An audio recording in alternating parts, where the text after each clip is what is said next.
stories tonight in Y News. President Ferdinand Marcos Jr. urges government agencies and other stakeholders to boost the country's maritime industry and adopt new technologies. The Department of Foreign Affairs reports Filipinos in Russia are safe following the withdrawal of the Wagner group mutiny over the weekend.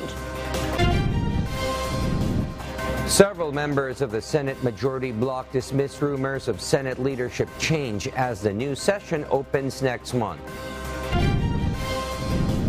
And the United States Coast Guard will lead further investigations on voice recordings and data to determine the cause of the Titan implosion and to find out whether any criminality occurred. Good evening, Philippines and the world. Today is Monday, the 26th of June, 2023. Join us in the next hour as we deliver today's top stories around the Philippines and in other parts of the world. I am William Theo. We are also seen in 1,935 satellite monitoring centers nationwide and via live streaming worldwide through the UNTV News and Rescue social media channels. I am Harleen Delgado.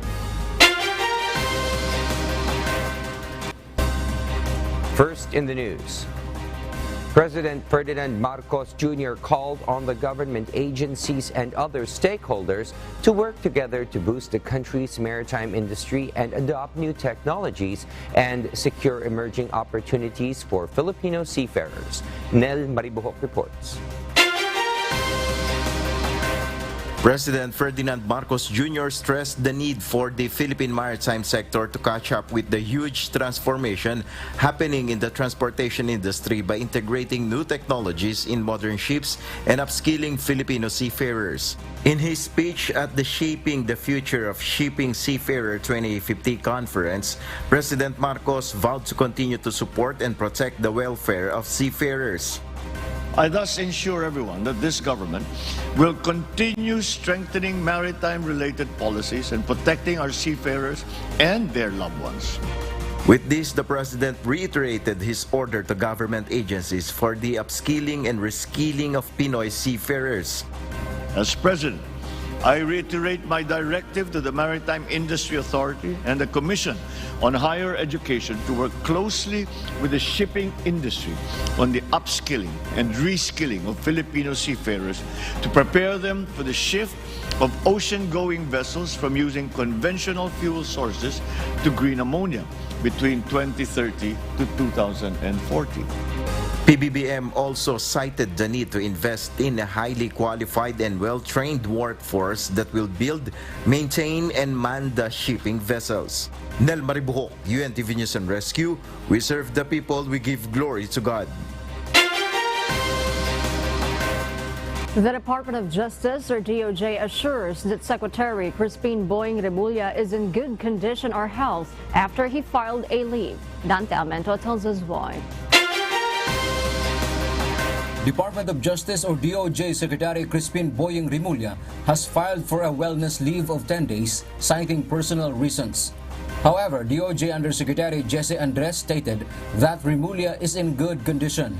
The DOJ chief had a medical checkup last week. It's an offshoot of the normal checkup, so do not be alarmed. He will be back soon. Yusek Andres added that the DOJ Secretary will continue to issue orders during his leave, including through video conferencing. Furthermore, their operations will continue to run smoothly. The Secretary is 62 years old now, and every person of that age should have a regular checkup, which he did, but this guy won't stop. So he is too energetic for his own good. And anyway, he said that he will continue his work after a week probably. The DOJ also requests understanding and respect for the Secretary's privacy during this time. Meanwhile, Undersecretary Raul Vasquez will be serving as the officer in charge of the DOJ. Dante Almento, UNTV News and Rescue. We serve the people. We give glory to God. Department of Justice spokesperson Assistant Secretary Miko Clavano revealed that they are planning to transfer high-profile inmate Jad Dera from the National Bureau of Investigation or NBI Detention Center to another detention facility. Clavano explained this decision after Dera was caught outside the NBI Detention Center last week. Kung pwede nating ilipat si Jad Dera sa ibang detention facility, hindi na po pwede na nandun si Jad Dera dahil nalaman po natin kagaya po ng pagkain, kagaya po ng sleeping conditions, lahat po ito nalaman po natin na nababayaran po ng ating detainee na si Jad Dera. Unacceptable na naman po ito, no? Nung last week, nalaman po natin na labas-pasok po si Jad Dera. An investigation is now underway to determine the individuals or actors involved and how Dera was able to enter and exit the NBI facility. The head of the facility has also been removed from the post pending investigation of the incident. The Philippine government has not yet made a decision on the request of the United States of America to temporarily accommodate Afghan nationals in the country. These individuals have served the U.S. government while their soldiers were in Afghanistan. Defense Secretary Gibot Teodoro stated that they have not yet discussed the matter with the president because they are still studying the issue. They are also considering the legal basis as well as the situation in the country where the needs of Filipinos also need to be attended to. Government officials who attended a Senate hearing recently raised concerns about the country's security in accommodating Afghan nationals. Bagamat gusto natin tumulong, may mga kababayan din tayo dito na nangangailangan din ng tulong, pabahay at pangangalaga. Yan ang balanse na kailangan harapin ng gobyerno. The Philippine National Police continues its hot pursuit operations against former Maimbong Sulu Vice Mayor Pando Andiong Mudyasan. This comes after government troops failed to serve the warrant of arrest due to the resistance encountered at the Mudyasan camp, resulting in an armed encounter. Leah Ilagan will tell us why.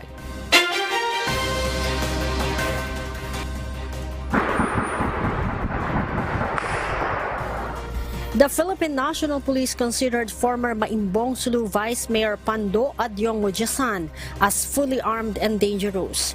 PNP Public Information Office Chief Police Brigadier General Red Maranan stated that the PNP troops were tasked with serving a warrant of arrest for murder and a search warrant for illegal firearms and explosives against Mudyasan last Saturday, June 24. However, Mudyasan resisted arrest, which resulted in an armed encounter lasting for 10 hours.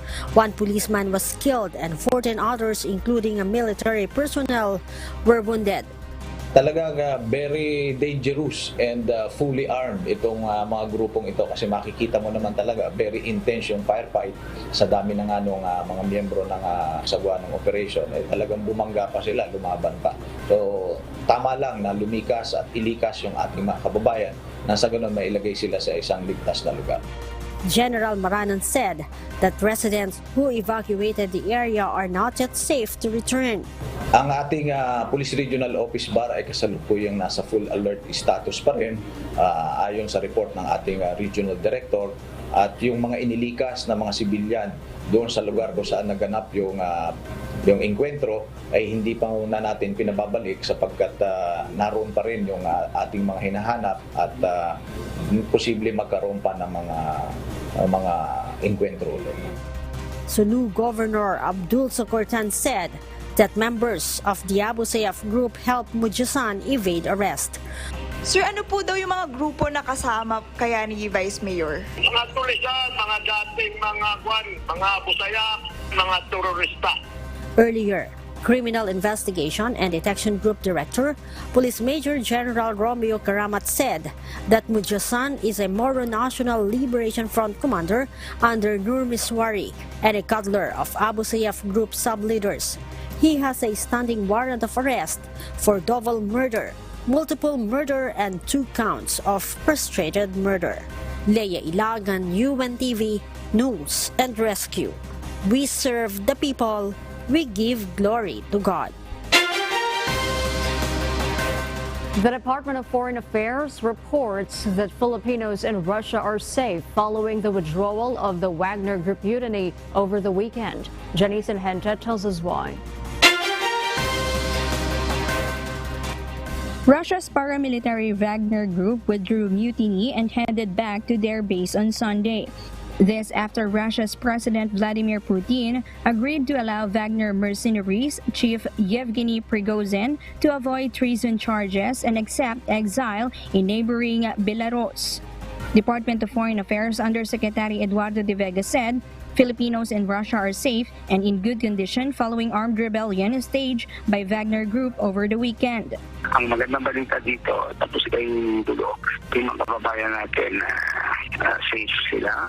But despite this, DFA still advises overseas Filipinos in Russia to remain vigilant and avoid crowded areas. Yung Rostov, yung kinuha ng Wagner Group, kukunti ng Pilipino doon, 11 o 10 lang.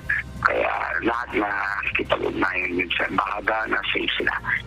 In an interview with UNTV News, some Filipinos residing in Moscow, Russia, who also tightened their security, mentioned that their situation there is in order. Kami naman po dito sa Moscow ay wala naman po kaming naramdaman. Medyo mataas lang ang dollar pero sa tunang ng Diyos, okay naman po.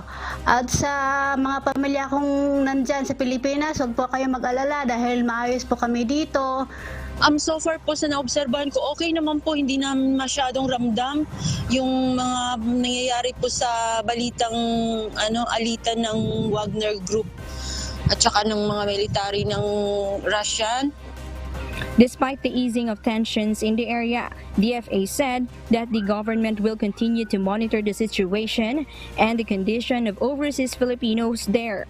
The department and the Philippine Embassy advises Filipinos in Russia to remain vigilant and stay updated on the advisories issued by the Philippine Embassy. They are also advised to avoid crowded places and refrain from participating in demonstrations, as well as refraining from posting any unconfirmed political comments on social media. Authorities remind Filipinos residing in areas with a threat of conflict, particularly along Russia-Ukraine border, to continuously contact the Philippine Embassy in order to promptly respond in case they would need assistance. Filipinos can contact the embassy hotlines at 7900-6738-2538 or through WhatsApp, Viber, and Telegram of the Philippine Embassy in Moscow. According to the records of the Department of Foreign Affairs, there are currently 10,000 Filipinos in Russia, with 9,000 of them residing in Moscow. Janice Henta, UNTV, News and Rescue. We serve the people, we give glory to God.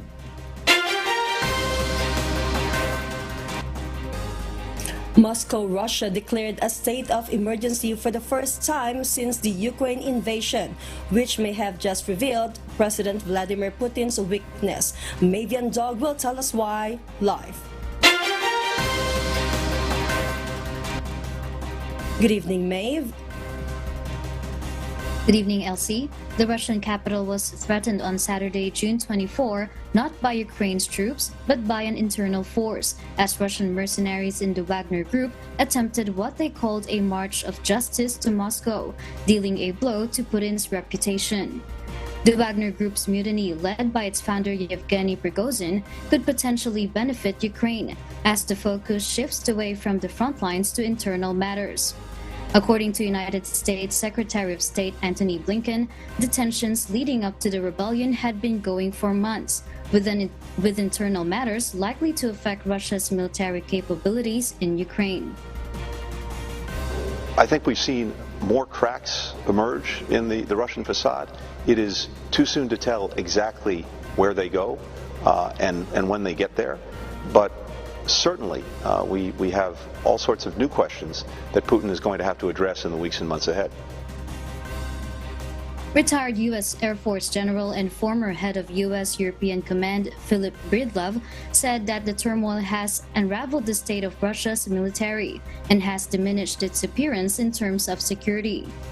Meanwhile, former United Kingdom Chief of the Defense Staff David Richards warns that Ukraine should remain vigilant, as aftershocks could occur given that Prigozhin is exiled to Belarus north of Ukraine, and it is unclear if any fighters have gone with Prigozhin. Back to you, Elsie. Thank you, Mavian Dog, reporting live from Australia. We'll share more global stories with you later, but for now, back to you, Harleen. Thank you, Elsie.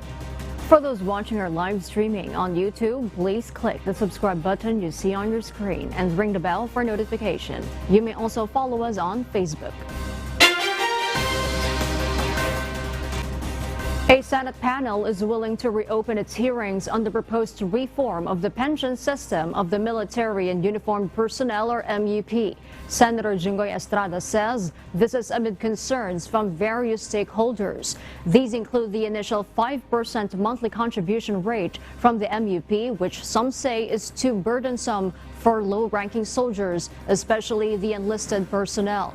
He adds some are also concerned with the proposed abolition of indexation and the quote-unquote distrust with the government service insurance system that will manage the pension fund. Enlisted personnel comprises around the bulk of the AFP active force. There are around 163,000 enlisted personnel. Baka hindi nila kayanan yung 5% na i-contribute nila sa pension fund. Estrada adds he will meet with Defense Secretary Gilbert Teodoro regarding the matter. The lawmaker hopes the proposal will be approved and signed into law before the year ends. Meanwhile, several members of the Senate majority bloc dismiss rumors of Senate leadership change as the new session opens next month. Harleen Delgado will tell us why. Almost a month before the second regular session at the 19th Congress opens in July, several senators from the majority bloc renewed their trust and confidence in the current Senate leadership. Senator Jinggoy Estrada says there are no talks of removing Senate President Juan Miguel Zubiri from his post, but he notes that plans to change the leadership usually arise during session break. Walang ganon na usapan na magkakaroon ng coup d'etat dito sa Senado. The members of the majority are fully supportive of Senate President Mig Zubiri. May mga chismis, may mga nagmamarites sa akin na ako raw mapapalit, wala raw katotohanan yan. Pero pati ako nagugulat ako sa mga ganong klaseng chismis. Noong nagkaroon ng coup d'etat rito nung araw, isang gabi lang pinag-usapan yan. Hindi yung pinag-uusapan yan, hindi pinagplaplanuhan yan. In March, Zubiri said, according to his source, the alleged black propaganda against him was because of its position on charter change. Senator Robin Hood Padilla, a main proponent of charter change in the Senate, says he is in full support of Zubiri. Malaki naman ang bilib ko kay Senator Mig Zubiri. Siguro kaya hindi nila ako nilalapitan o kinakausap. Pero sir, alam nila, chichismis ko sila. Meanwhile, Senator J.V. Ejercito says they are much more satisfied with Zubiri's leadership, as he expresses optimism that no one will even attempt to grab the Senate presidency. Senator Sonny Angara also dismisses the alleged leadership change, calling Zubiri a well-liked leader. For Senator Nancy Binay, the rumors should not be entertained, as it will not help the Senate. Senator Amy Marcos also shares the same sentiment, saying that the Senate has many work to do than intrigues. For his part, Senate Minority Leader Aquilino Coco Pimentel says the minority does not want to meddle with the affairs of the majority bloc, but he notes that there is no one interested in the Senate's top post.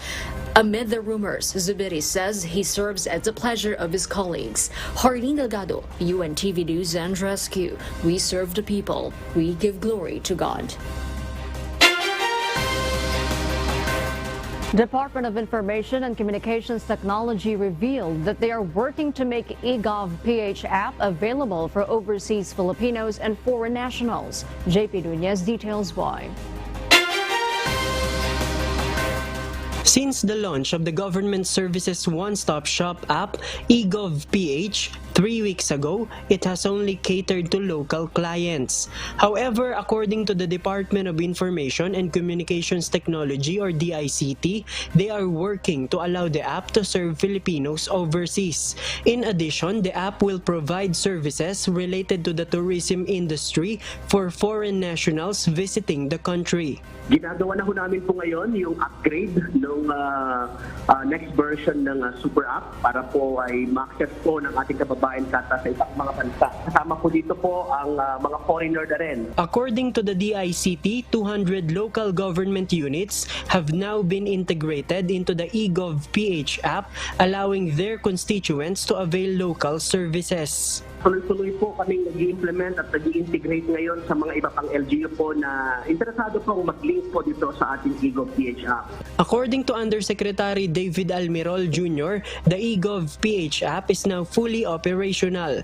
Filipinos can now transact on the app for concerns regarding PhilHealth, GSIS, passport or visa applications, driver's license, and even SIM card registration. The government sees this app as a way to reduce red tape and corruption within its services by implementing fixes. Karamihan po kasi ng mga nangyayari minsan sa korupsyon o kaya red tape ay yung mga mahahabang pila sa gobyerno po. Dahil po ito ay simplified na at hindi na kinakailangan pang mag-submit ng manual na document kasi ito po ay online sa lahat-lahat. Maiiwasan po natin po ang korupsyon. JP Nunez, UNTV, News and Rescue. We serve the people, we give glory to God. A group of teachers is studying the possibility of filing a case against the alleged profiling of members of the ACT Teachers Party List. On June 14, the Department of Education issued a memorandum ordering the submission of a list of all ACT union members who availed themselves of the automatic payroll education system. The group said that this is clearly a threat to ACT union members, a violation of Convention number 87 of the International Labor Organization, and also a violation of the Data Privacy Act. The Department of Education previously denied that they are profiling ACT union members and stated that all teachers and employees using their automatic payroll deduction system are listed by the department. With that po ay magsisimula po kaming makipag-usap sa iba't ibang lawyers group right now to discuss kung ano yung mga legal options namin. But the first option that we are going to do right now is the filing of the complaints sa International Labor Organization. The Technical Education and Skills Development Authority, or TESDA, warns fake sellers of national certificates, or NCs, being sold online. This comes after a man from Cotabato City was arrested for selling fake NCs and driver's licenses. TESDA Director General Secretary Suharto Mangudadato said that NCs are only issued by TESDA offices to qualified individuals. He added that the agency prioritizes a quality certification system when granting national certificates. For those who have fallen victim to fake NCs, the public can seek help through TESDA hotlines at 8887-7777 or via SMS at 0917-479-4370. Some condominium unit owners disagree with the implementation of the Lifeline subsidy program of Meralco. This disagreement arises after the amendments of Republic Act 11552, which disqualifies them from receiving subsidized rate from the government for their electric bills. Bernadette Quinoy will tell us why.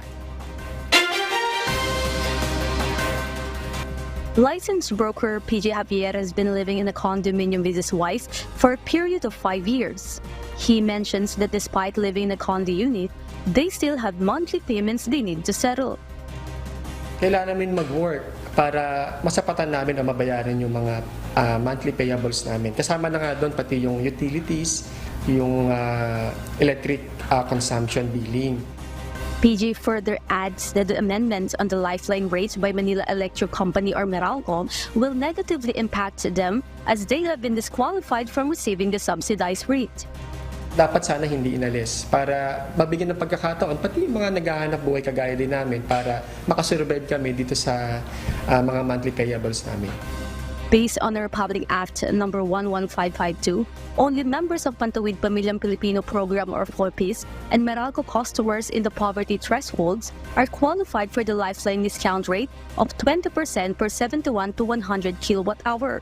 Meralco spokesperson Josel Dariaga stated that qualified families will still need to apply for the lifeline discount rate and it will now automatically reflect on their electric bill. Meanwhile, PG Javier expressed that the government should first survey and assess the status of condo unit owners before disqualifying them. Dapat inassess muna talaga ng mabuti ng gobyerno natin o kaya sinurvey, i-check nilang mabuti yung status syempre ng mga nasa condo, nasa subdivision. Ang katunayan kasi kaya naman kami sa condo kumuha, unang-una kasi dito sa Metro Manila, mahirap kumuha talaga ng house and lot. Bernadette Tinoy, UNTV News and Rescue. We serve the people, we give glory to God.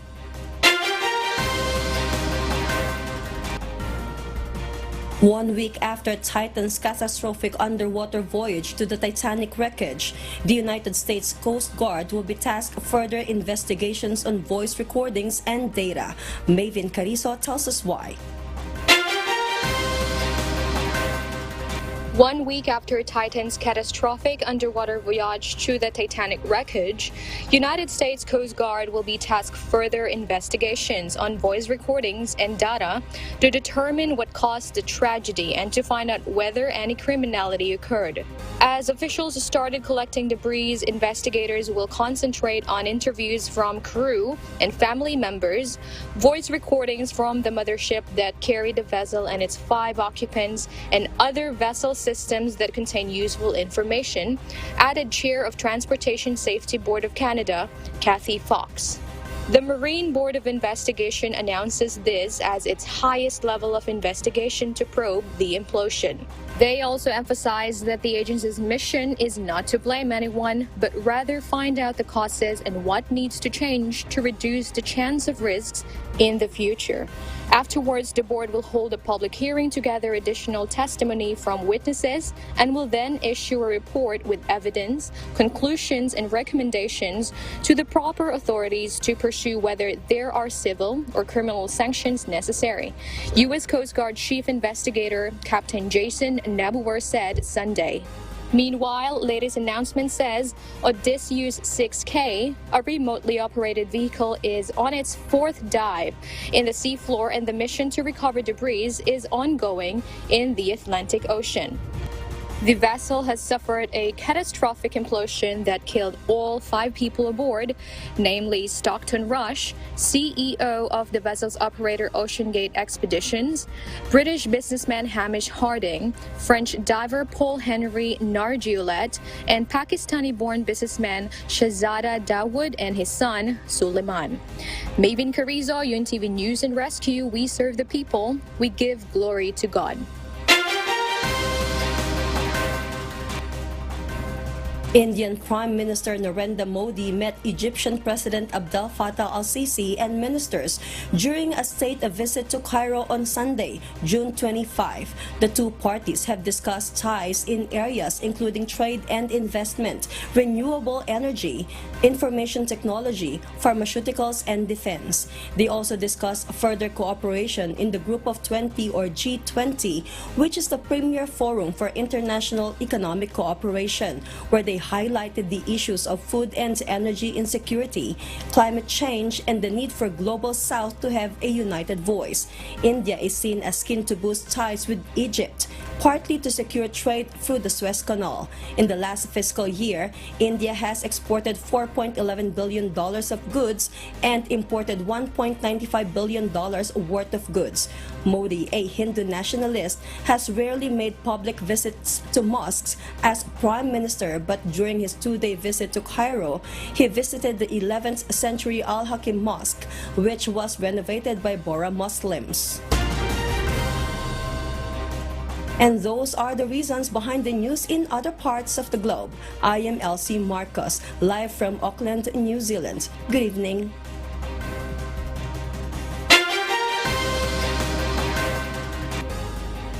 A one-week collection of electronic or e-waste in Baguio City started today at the covered court of Barangay Pacdal, Baguio City. The most collected items on the first day of the e-waste collection drive by the local government units were broken computer monitors. Grace Flores tells us why. For more than a year-old and defective appliances have been piling up in Mang Romeo Cleto's house. He doesn't know where to throw them because he knows he can cause health issues when dumped anywhere. When Romeo found out that the Baguio City government has an electronic waste collection drive, he immediately took them this morning to Barangay Pacdal. Actually, ayaw ko nga magtapon ng mga baterya na kasi wala naman tayong proper disposal system. So, yan, magandang nandiyan yan. Sana mayroong regular. Oo, kasi bombilya, bulbs, mga bulbs, tapos mga batteries, hindi naman dapat natin basta-bastang itapon yan kasi may hazardous chemicals yun sa loob. The city government of Baguio continually collects electronic or e-waste at the covered court of Pacdal, Baguio, including the collection of old and broken electronic devices such as discarded desktops, laptops, printers, fax machines, copier machines, broken cell phones, chargers, and others. We would like to invite yung ating remind our residents kung pwede sana ilabas nyo lahat yung mga electronic waste nyo, yung mga hindi nyo na ginagamit na mga chargers, yung mga wires ninyo, yung mga devices ninyo na hindi na gumagana, ilabas nyo na, yung mga laptops nyo na hindi na rin gumagana, pati yung mga batteries ninyo, ilabas nyo na lahat, itapon na ho natin, kukolektahin ho lahat yan. At 8 in the morning, residents and different companies started to arrive with defective appliances and electronic devices. According to Engineer Joseph Willie, the Pollution Control Officer 3 of Baguio City, they are currently contacting every barangay in the city for such a collection drive. Joseph said that last year they also conducted a weekly household e-waste collection in which they collected more than 3 metric tons of Baguio City's electronic waste. This is the second time that this event has been conducted. So we are expecting that our residents will be able to participate because our target mainly is from the residents. So all the damaged electronic waste that they have at their homes, their damaged appliances or damaged e-waste, for example, the laptops, computers, and mobile devices, they can bring it here. Through the implementation of polychlorinated biphenyls or PCB management programs for electric cooperatives and safe e-waste management, the local government wants to raise awareness and protect human health and the environment from the harmful effects of polybrominated diphenyl ethers or PBDS, which are hazardous waste items. The Baguio LGU continues to campaign to residents of the city to properly dispose of any old, undesirable, and broken electronic devices which improper disposal may result in the release of hazardous chemicals which may cause environmental damage. Grace Flores, UNTV News and Rescue, we serve the people, we give glory to God.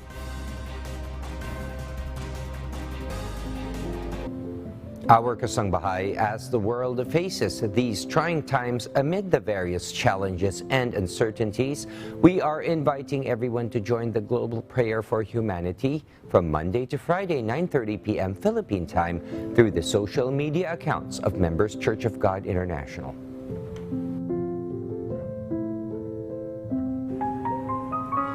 And before we close, we will leave you with a word, giving glory to God. From the book of 1 John, chapter 3, verses 18 to 19, it says, "My little children, let us not love in word, neither in tongue, but in deed and in truth.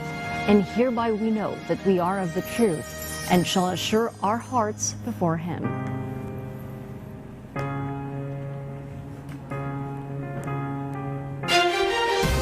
And those are the reasons behind the news, June 26, 2023. Reasons we deliver to you as they unfold. I am Harding Delgado. And because we need to know, we will always ask why. I am William Theo. We serve the people. We give glory to God.